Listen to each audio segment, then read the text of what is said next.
So guys, what's the topic of discussion this week? I think we were going to talk about remote working versus going back into the office, because now the COVID restrictions have been lifted. A lot of organizations talking about certainly going back into the office, whether that's full-time or perhaps in a lesser degree than previously. But yeah, and hybrid I think is the main thing for me, that is companies trying to strike the balance between giving people the freedom to do what they want, but also appreciating that generally people are more or efficient communicators when they are in person. So how do you balance those two? We're going to cover it from a management perspective as well, because there's what the individuals want, and then there's what management. Yeah, definitely. Yeah, I mean, we can talk about the whole thing, right? What's better for the company? What's better for the individual? Yeah. But also what's better for the team? We've got the individual, and that's great freedom for the individual. They can stay at home, look after their puppies if they need to. But what effect does that have on the team and the team morale? If I'm dependent on someone being there, I want them there. Yeah, that's a good point. Mm.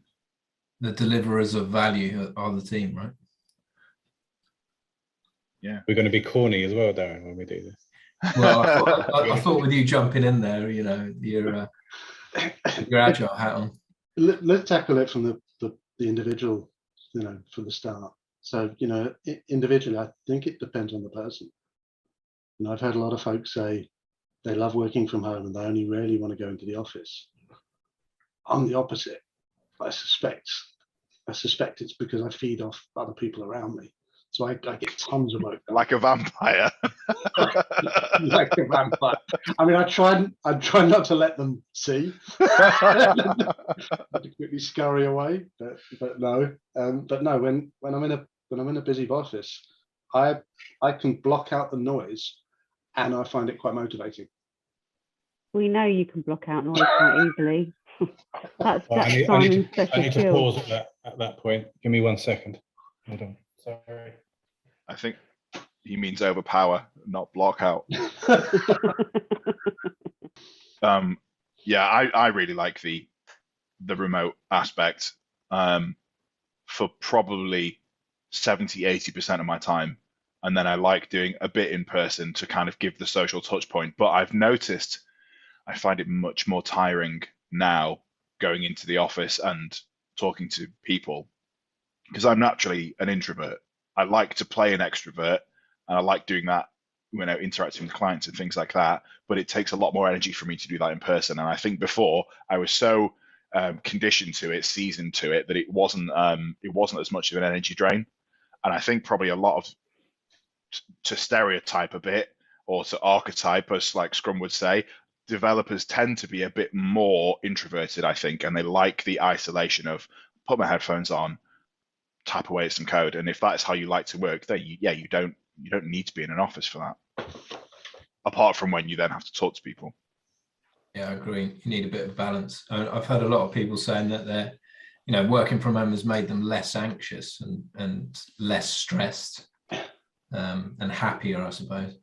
It's funny because are we then sort of defining the boundaries between extroverts and introverts? Because I know quite a few extroverts that have really found working from home quite frustrating. I think I do find it quite frustrating, actually. At the beginning, in 2020, I actually quite enjoyed it. It was nice. It was, it had a bit of sense of calmness to it. But as the time goes on, I think it's quite difficult because you're in the same place day in, day out. You sleep here, you're working here, you're socializing here, and it just becomes very monotonous. And you're isolated as well, right? On your own. Yeah. The trick is to do what Darren does and just move house every 6 months. That's the plan. Now that's more because of the debts he builds up at the coffee shop. Yeah. You said about less anxiety for people working from home, but I feel there's less commitment from people working from home. I think when you're all in it together and you know that you've got to deliver something together, it's like when you've got a personal trainer. You wake up in the morning because you've got a commitment to see them. Whereas if you just go to the gym on your own, you can leave it every now and again. when you all commit together and you come in together, there's a much more sense of community for a team. And I think when teams work individually from home, I think they lose that. Yeah, that's because that's the social dynamics of accountability to your peers, isn't it? That's an interesting point. We're wandering into the realms of incidental conversations as well, because, you know, throughout the day, if you're next to someone, you're going to have those pointless conversations, and those pointless conversations will often enter into actually something quite useful, where you suddenly think, that's just fix that. And, you know, those water cooler or sort of kitchen moments or coffee shop moments where you suddenly solve the world simply because you've had a break from the desk and you've had some form of interaction with someone. I think those are hugely valuable, and I think, you know, most organizations are missing those at the moment. Yeah, actually, that's really interesting. So that reminds me of the systems thinking bit of when I was a release train engineer. I would, through the course of the week, whenever I bumped into people, just take 5 minutes and have a chat with them, and then I would notice patterns, and then I would, you know, go and speak to a senior leader and say, do you know what, over the past week or 2 weeks, I have had the same conversation unrelated with 5 or 6 different people, and this is probably a bigger thing that we need to address. But you don't get those anymore because your conversations are a lot more deliberate. You book the meeting to talk about a thing, and then you go away. Yeah, I mean, Ab, I don't know how you're handling it, just being purely remote, because you live for those conversations, mate. Yeah, you have to force them in, and it feels so unnatural, right? Because whenever you have a meeting, and then at the beginning of the meeting, you say things, how are the kids? How was your week? Like, and it feels so forced, and it doesn't work. I don't think you do get those water cooler type conversations happening, because there's also other people in there, and you tend not to do that when there's just two of you. So yeah, I don't know. I'm with you on that. Going into the office means you can have so much more rich communication that you just don't get. And some people have tried, right? You've got those other tools, spatial chat and Aware and things like that, which are supposed to be you can talk to one another informally whenever you want. Don't seem to work. I've not seen one that works yet. Yeah, I mean, we toyed with them, didn't we, at the start of lockdown, and they're a nice idea, but they're not a substitute. But on the flip side, so I was talking to one of the lead devs, and he said that his kids who play online games, which is outside of my world, right? But they play a lot of online games. He said most of their best friends are people they've never met physically. Most of their best friends are people that they meet online, and they're kids and other people that they know from school or from, you know, whatever activities. They're mates with them, but their best friends are ones they keep online, which means that are we just old? Are we just old? And actually the world has changed, and people can have these conversations without needing to be physically with each other. Can they have those water cooler moments just by being online, just because we can? I would say a lot of those conversations that my kids are having online, so they game a lot, and they've ended up with lots of friends of kids that they used to go to school with and have never met, and they game with them regularly. I would say that those conversations are very superficial. It's all around the gaming experience. They don't know anything about each other. Maybe, but maybe they're developing those. Maybe they need a pint. I was just going to say, maybe they're developing those relationships because they're focused on, you know, together on a single outcome, you know, that they care about, you know. And sometimes I guess people that are maybe working in a job that they don't necessarily like, they don't understand maybe the strategy and the vision of, or the direction of where that organization is going, maybe it's more difficult to have those kind of conversations. You know what? I think there's a point in that, because you're saying that they don't like to, well, they might not fully enjoy going to work, and then they dislike it, but they don't fully enjoy going to work. Now, if you do a parallel to all the other things we had to do in online instead of going in person, like everyone did a pub quiz, right, on their with their friends or whatever, and everyone had drinks nights, but you do them online and they're not the same. The conversations aren't the same. The conversations don't flow. Well, yeah, you can do it in your pajamas, but it's not. You don't get the same richness. You don't get the same enjoyment. So yeah, from a work point of view, it's nice to stay home. Maybe it's because you don't really enjoy going into the office or enjoy that environment so much anyway. But if it was an environment that you enjoyed, and obviously we want it to be an enjoyable experience at work. If it was an enjoyable experience at work, maybe we would prefer to go in.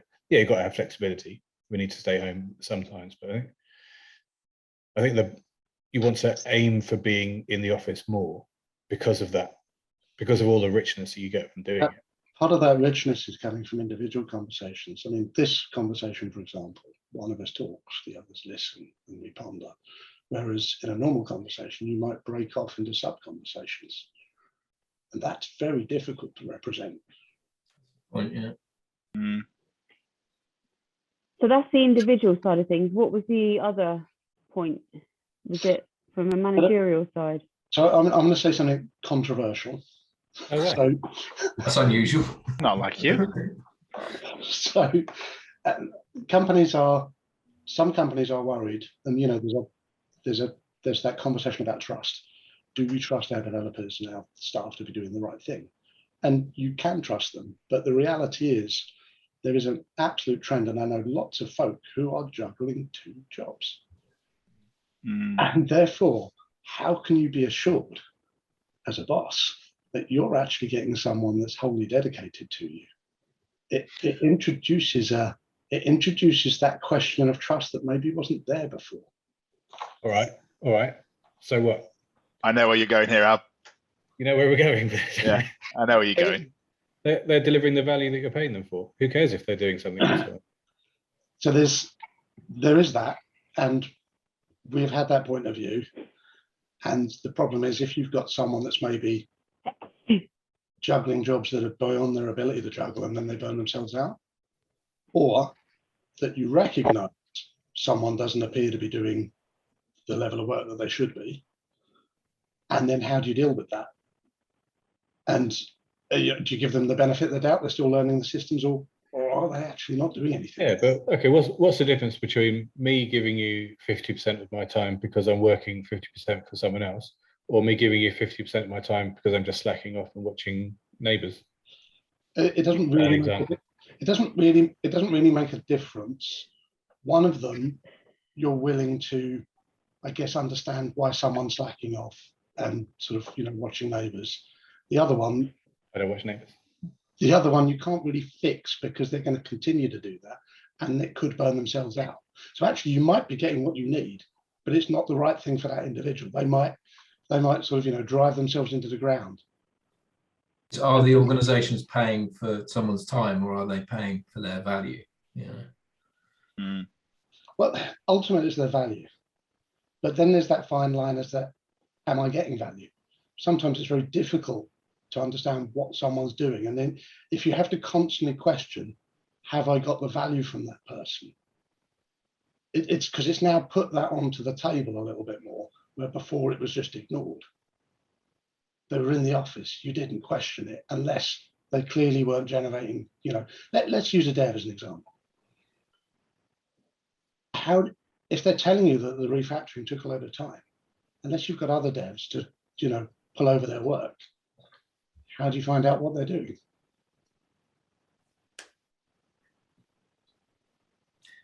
Interesting one. I mean, in terms of productivity, what do you think? Ultimately, if folk basically are as productive or working every hour that God sends and to get the work done, then I actually don't care. If I'm getting what I pay for, then I don't really care. But I wonder if that then drives forward a culture where lots of people start doing that, and then lots of people start killing themselves, sort of, not, metaphorically, through they've just purely overloaded themselves. Because some of the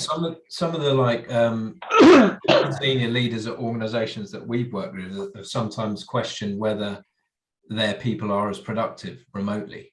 And it was interesting. I was reading a study the other day by Stanford. So they did a 9-month study on productivity of remote workers. And they actually found that across the board, they're 13% more productive. So I thought that was quite interesting. When 13% more productive remote working. Each individual is 13 on average. Each individual on is average. 30. Yeah. I wonder how sustainable that is. Yeah. Because if you think about a team that already gels and already knows one another, working from home as a team, but individually working from their own homes, they can still gel, right? They know each other, they know how to be with each other.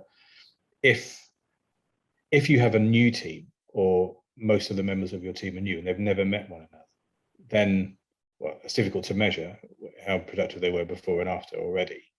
But then your forming and storming part will probably take a lot longer, and I don't know if you'll ever get past it if they've never physically met one another. But the other point, right, is it's the right thing to do. Right? We know it's the right thing to do, to be flexible and let everyone do whatever they want, people over process and all that stuff. But what effect does it have on the people that want to come in? I want to go into the office on my team. I say I've got a team of 5 people. I want to go into the office, but the other 4 all want to work from home. Well, 3 of them want to work from home, and there's just me and one other person who come into the office and like, well, this is crap now because we don't have a team. The idea of the team is gone if we're all in different places. So that kind of, for me, debunks the hybrid thing. I think you're either at home. The team is either in the office together or the team isn't. But a bit of this and a bit of that, I don't know.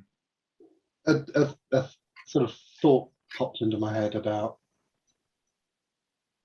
some of that productivity, because they're always focused on the job in hand rather than when you are with each other. There is a level of waste because of those social conversations that are nothing to do with work. But then, like you said, it's the opportunity for those little incidental conversations that might.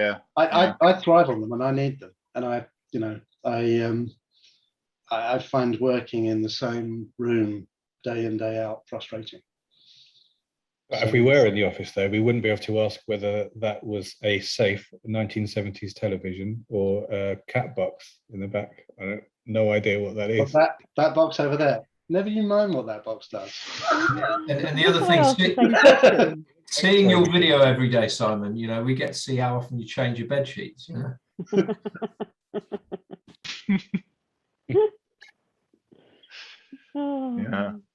On that hybrid thing, I think some businesses are seeing remote working as an opportunity to save money because, we don't have to have office space anymore, and that's a huge overhead, which obviously is very attractive, but I think you do have to take some of that money and spend it in other ways. If you want teams that you want to take through that Tuckman cycle and get them into the norming and performing, then you need to say, right, we're going to take some of that saved office money and we're going to send you all on a golf day, or we're going to rent a bar and get everybody together and do big room planning or something like that. Like, you do need to substitute it with the new practices, I think, and lean into the acknowledgement that those people will be disparate if you don't bring them together somehow.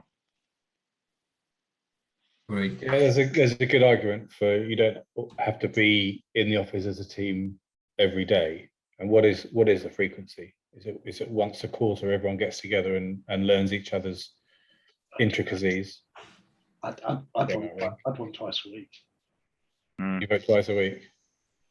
I think that depends on, that should be something that the team decide of their way of working. And for instance, every Thursday we all come in, and that's how we operate.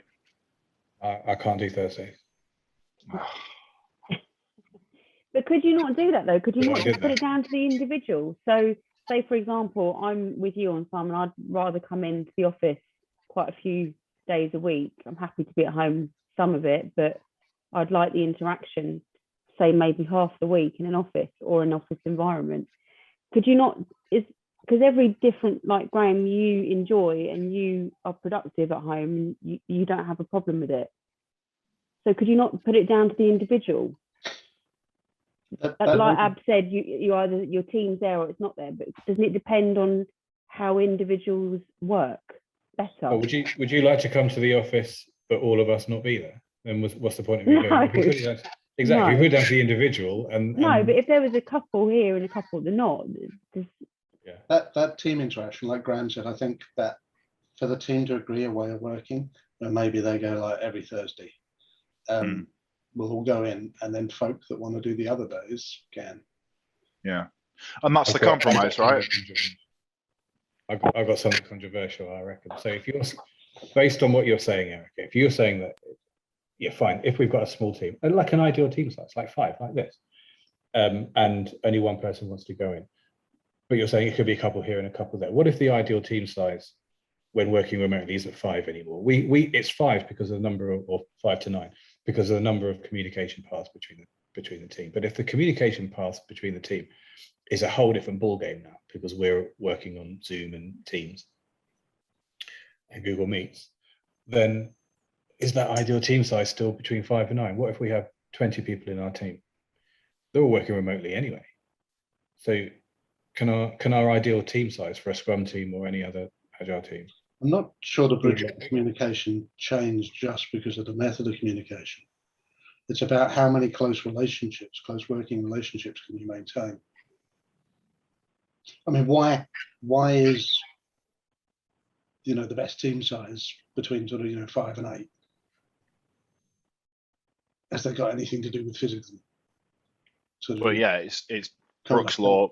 Brooks' law is the saturation of communication, and then when you get beyond 9, I can't remember the exact number off the top of my head, but yeah, there are too many channels of communication. But there's 2 things here, right? Because yeah, a bigger team, theoretically, we can handle more, greater volume of conversation through proficiency and instant messaging. But Simon, what you said before, we can't talk over each other. That's a real problem. So maybe actually the optimal team size is smaller, because if we're substituting face-to-face conversations with us being on a video call, we can only have 1 active communication channel. Exactly. If we've only got 1 active communication channel, then who cares how many people are on? Well, okay, there's got to be an upper limit, but I don't think the upper limit is 9 anymore. Then you get the idea of that everyone in the team can talk to everyone else in the team, right? Not one person can talk to everyone. That can happen depending on whether you're introverted or extroverted, right? But everyone in the team should be able to talk to everyone else in the team and understand everyone else's work. And once you hit too many people, that becomes impossible, because the number of handshakes grows exponentially. If I remember the formula, but it grows hugely, and adding 1 more person adds like 50 more handshakes every time you go up. But doesn't really matter if we're only having one line of communication anyway. Things might take longer, but we save all that time because we're not traveling anymore. Isn't there a danger with that communication mechanism that people like myself that can be a little overbearing sometimes Squeaky wheel dominate the conversation? But you do, right? You can dominate the conversation, but you still pause. You're not dominating this conversation. No, because he's under strict orders not to, right? Simon's acceptance criteria is to stop talking every 5 minutes. But there will be lots of valuable input that will come from quieter members of the team, that if you're on a channel where only 1 person can talk at a time, you're going to miss quite a lot of that contribution. Maybe they're not comfortable talking. So think of some of those training courses we did very early on, when there were, that one we got talked into with 40 people on the course, sort of, that was awful, because no one discussed anything. No one asked questions because there were just too many people on the call. You were too overbearing? No, they were very nervous about talking in front of a group of that size.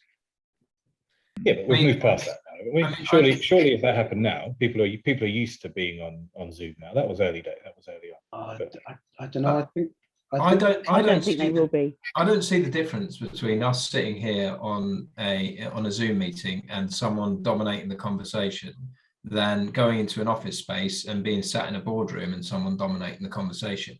We can still have little side conversations. I mean, I've just pinged Ab and told him some secrets on WhatsApp, for example, while Simon's being overbearing and taking over the conversation on this screen, So we know that I never check my phone when I'm in a meeting.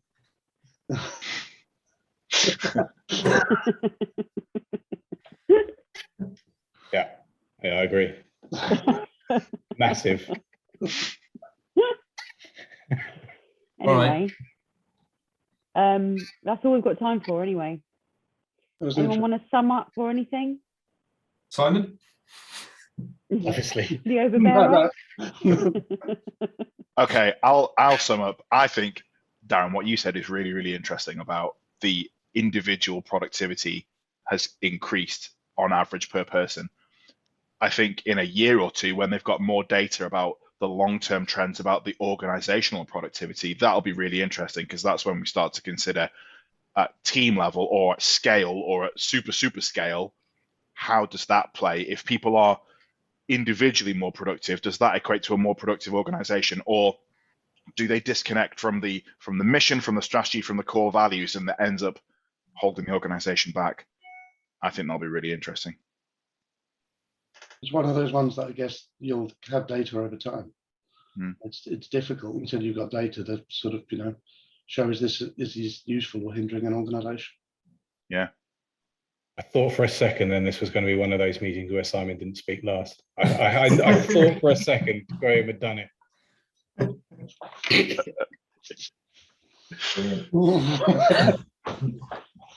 All right then. Until next time. Right. Take it easy. Bye, guys. Yeah. Bye. Here's all.